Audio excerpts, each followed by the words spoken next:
Pomba 12 símbolos bíblicos que você nunca entendeu. O 13º símbolo. O manuscrito estava escondido entre as páginas de um Codex Sinaiticus falsificado, sua encadernação de couro tão desgastada que se desmanchava ao toque.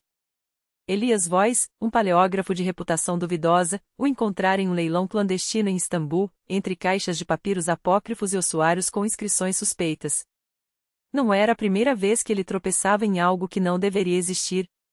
A folha, escrita em aramaico antigo com tinta de fuligem e sangue, listava 12 símbolos bíblicos daqueles que todos conheciam, mas ninguém compreendia de fato: a serpente de bronze, o cordeiro pascal com chifres, a mulher vestida de sol, cada um acompanhado de uma interpretação que contradizia séculos de exegese.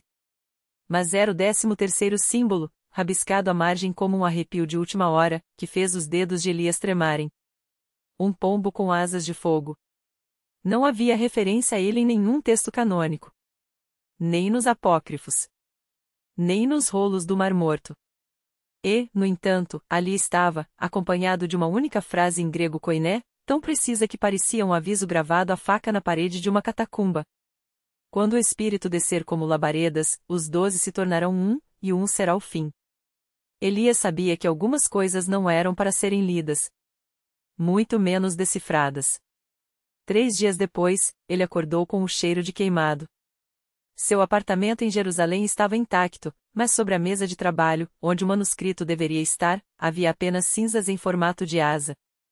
E uma pena branca, iridescente, ainda morna presas entre os dedos de sua mão direita, como se ele próprio a tivesse arrancado de algo vivo na noite anterior. Não havia cortes. Não havia sangue. Mas quando Elias tentou jogá-la fora, a pena não caiu. Ficou suspensa no ar por um segundo, como se o próprio peso da gravidade hesitasse em recebê-la.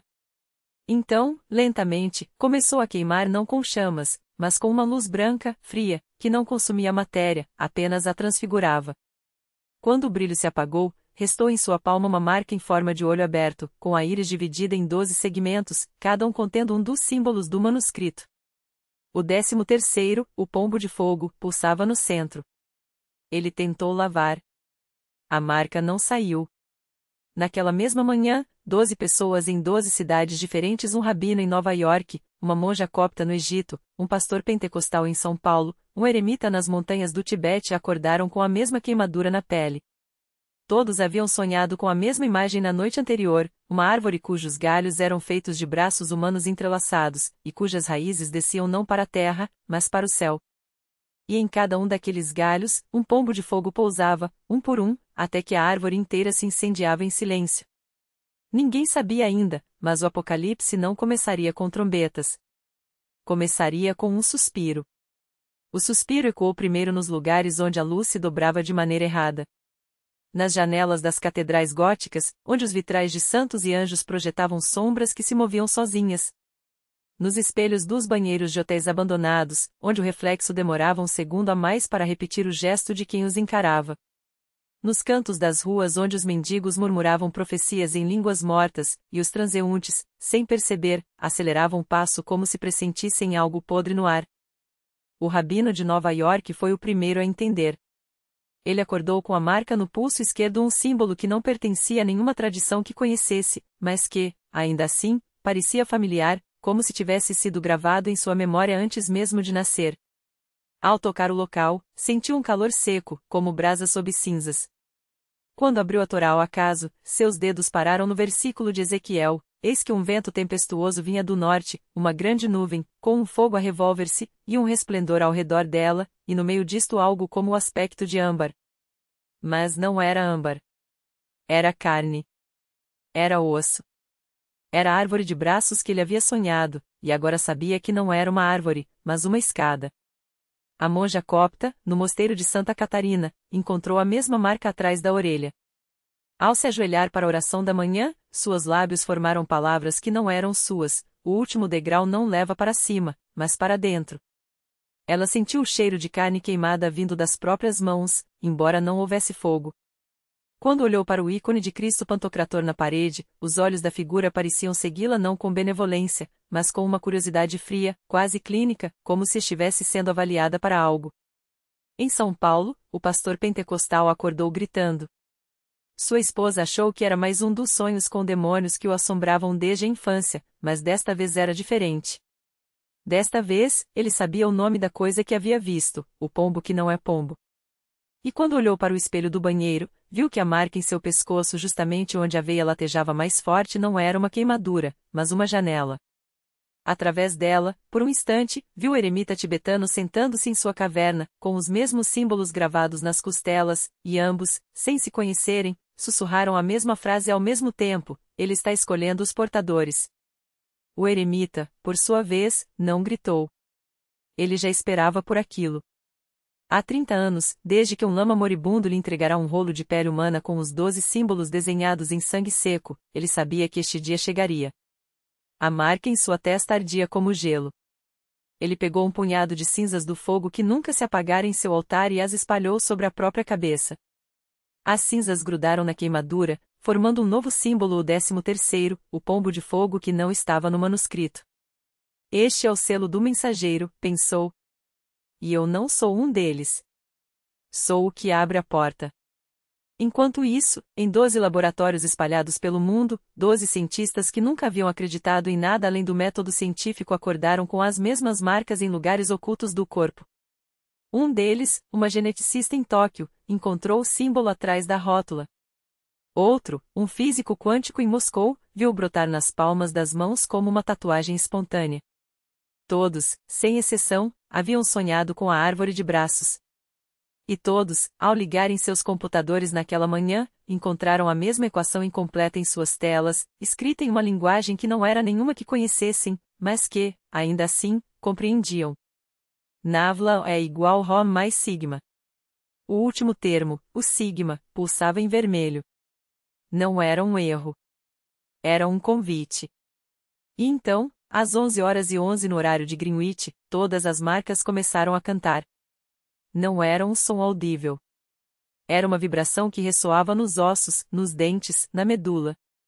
Aqueles que as carregavam sentiram o símbolo se movendo sob a pele, como se estivessem se rearranjando para formar algo maior.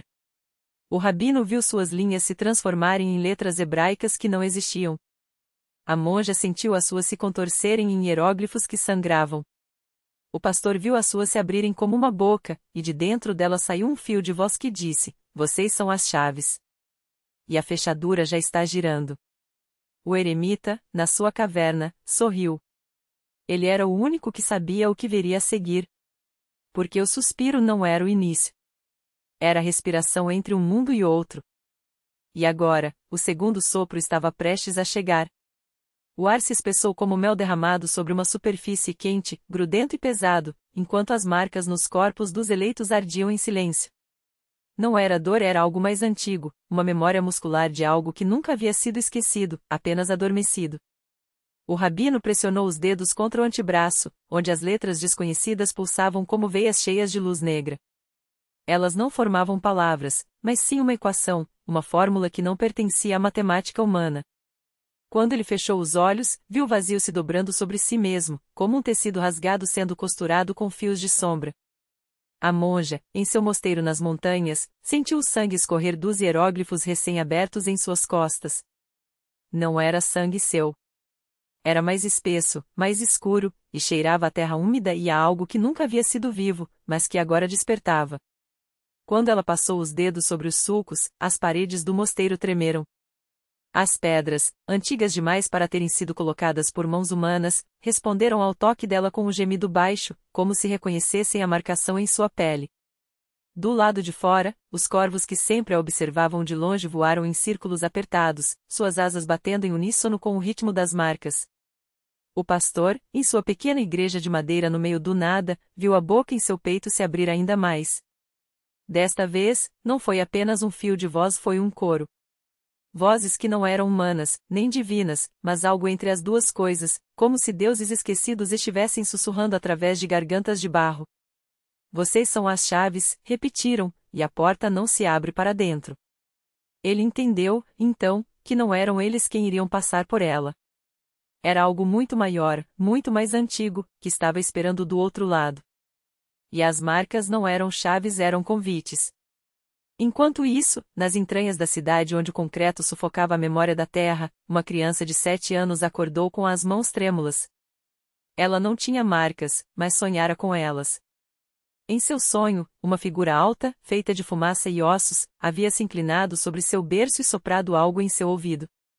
Quando ela acordou, suas unhas estavam pretas, como se tivessem sido mergulhadas em tinta, e no espelho, por um segundo, viu seus olhos refletirem não a luz da manhã, mas o brilho opaco de estrelas que não existiam mais. O eremita, em sua caverna, abriu os olhos apenas quando o primeiro suspiro terminou. Ele não precisava ver para saber que as marcas haviam acordado. Há séculos, ele esperava por isso, alimentando-se de raízes amargas e água que gotejava das fissuras da rocha, onde coisas sem nome se arrastavam nos sonhos dos homens. Agora, ele se levantou, seus ossos estalando como galhos secos, e caminhou até a parede mais funda da caverna. Ali, onde a luz nunca chegava, havia uma porta. Não de madeira, nem de metal, mas de algo que parecia sólido apenas porque a mente humana não conseguia compreender sua verdadeira natureza. Ele pressionou a palma da mão contra a superfície. Não havia maçaneta, nem fecho, apenas o reconhecimento. A porta tremeu, não como algo que se abre, mas como algo que respira. E então, do outro lado, veio o som. Não era uma voz. Não era música. Era o ruído de milhares de coisas se movendo ao mesmo tempo, como folhas secas arrastadas por um vento que não soprava neste mundo. O eremita sorriu, seus dentes amarelos e afiados como os de um animal que nunca havia comido nada além de Silence. Chegou a hora, murmurou, embora não houvesse ninguém para ouvi-lo. Lá fora, em lugares distantes e esquecidos, as marcas nos corpos dos eleitos começaram a brilhar. Não com luz, mas com a ausência dela, como se estivessem sugarando a claridade do mundo para alimentar algo que crescia do outro lado. O rabino viu as equações em sua pele se rearranjarem, formando agora um mapa a um caminho que não levava a lugar algum, mas para fora de tudo. A monja sentiu o sangue nas suas costas secar e se transformar em pó, que se solitou no ar como cinzas de um incêndio que ainda não havia começado. O pastor ouviu o coro em seu peito cantar mais alto, até que as paredes da igreja racharam, não pelo som, mas pelo peso do que estava por vir. E a criança, na cidade, levou as mãos pretas aos lábios e soprou. Não saiu ar. Saiu poeira. Poeira de estrelas mortas, de mundos que haviam sido desfeitos antes mesmo de nascerem. Ela não sabia o que estava fazendo, mas seu corpo sabia. Porque as marcas nos eleitos não eram o começo, eram apenas as primeiras notas de uma sinfonia que havia sido composta antes do tempo existir. Quando o segundo sopro chegou, não foi como um vento. Foi como um desabrochar. E o mundo, por um instante, lembrou-se de como era não ser. A poeira se espalhou em espirais lentas, como se o próprio ar hesitasse em carregá-la. Cada partícula era um fragmento de algo que não deveria ter sido esquecido, o eco de um nome nunca pronunciado, a sombra de uma porta que nunca se abriu. A criança não viu as ruas se dissolverem ao seu redor, mas sentiu o chão tremer sob os pés descalços, não como um terremoto, mas como um suspiro. A cidade inteira exalava. Dentro da igreja, o pastor caiu de joelhos não por devoção, mas porque o coro em seu peito havia se tornado um peso insuportável. As rachaduras nas paredes não sangravam tijolos, sangravam luz. Uma luz que não iluminava, mas revelava, os fios invisíveis que costuravam cada alma aos seus pecados, cada pecado à sua redenção, cada redenção a um preço que ninguém havia concordado em pagar. Ele viu, por um segundo, o tecido do mundo como era antes das costuras, quando tudo ainda era possível. Depois, a visão o cegou. A criança, na praça vazia, fechou os olhos. Não por medo, mas porque não havia mais nada para ver. O terceiro sopro não veio dos seus lábios. Veio de dentro do seu peito, onde algo que não era um coração batia no ritmo de um relógio quebrado. Dessa vez, não foi poeira que saiu. Foi silêncio. Um silêncio tão denso que as aves caíram do céu com as asas intactas, não por falta de ar, mas por falta de propósito. Os sinos das igrejas, até os que haviam sido derretidos há séculos, vibraram uma única vez, não por serem tocados, mas por lembrarem, de repente, o que significava soar. E então pararam. O pastor, agora deitado no chão da igreja desfeita, sentiu algo se mover dentro das suas costelas. Não era dor. Era a memória. A memória de ter sido, uma vez, parte de algo maior do que a fé, maior do que o medo. Algo que não tinha nome porque os nomes ainda não existiam quando isso foi perdido. A criança abriu os olhos. O mundo não havia acabado. Mas havia, pela primeira vez em milênios, mudado de ideia. As marcas nos eleitos começaram a brilhar, não como cicatrizes, mas como promessas. E no centro da praça, onde antes havia apenas poeira, uma única flor desabrochou. Não era de nenhuma espécie conhecida. Suas pétalas eram feitas de um material que não era matéria, e seu perfume não cheirava a nada porque não havia nada, em nenhuma língua, que pudesse descrevê-lo. O pastor se arrastou até a porta, ou o que restava dela. Do lado de fora, a cidade não estava destruída. Estava diferente. As casas ainda estavam de pé, mas suas janelas não refletiam a luz do sol. Refletiam algo mais antigo. As pessoas daqueles que ainda podiam ser chamados assim caminhavam devagar, como se estivessem aprendendo a andar novamente. Alguns choravam sem lágrimas. Outros riam sem som. E no meio de tudo, a criança estava agachada, observando a flor. Quando o pastor se aproximou, ela não se virou. Só falou, em uma voz que não era mais a dela. Você se lembra? Ele não respondeu. Não porque não soubesse a resposta, mas porque, pela primeira vez, a pergunta não importava. A flor se abriu um pouco mais. E o mundo, que havia esquecido como não ser, começou a lembrar como podia ser. O pastor ajoelhou-se ao lado da criança, sentindo o chão frio através das calças rasgadas. Não era terra, não era pedra, era algo entre os dois, como se o solo tivesse se tornado uma memória sólida. A flor, uma pequena coisa pálida com pétalas que tremiam sem vento, exalava um perfume que não pertencia a nenhum jardim conhecido. Cheirava a infância, a algo que nunca havia existido, mas que todos, em algum momento, haviam desejado. A menina estendeu a mão, e o pastor viu que seus dedos já não eram inteiramente seus.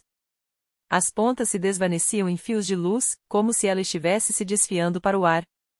Quando tocou a flor, as pétalas responderam, curvando-se para ela como um animal manso. Ela está com medo, murmurou a criança, embora sua boca não se movesse. Mas não de nós. O pastor fechou os olhos. Por trás das pálpebras, viu não a escuridão, mas um vazio cheio de possibilidades como a página em branco de um livro que ainda não decidirá qual história contar.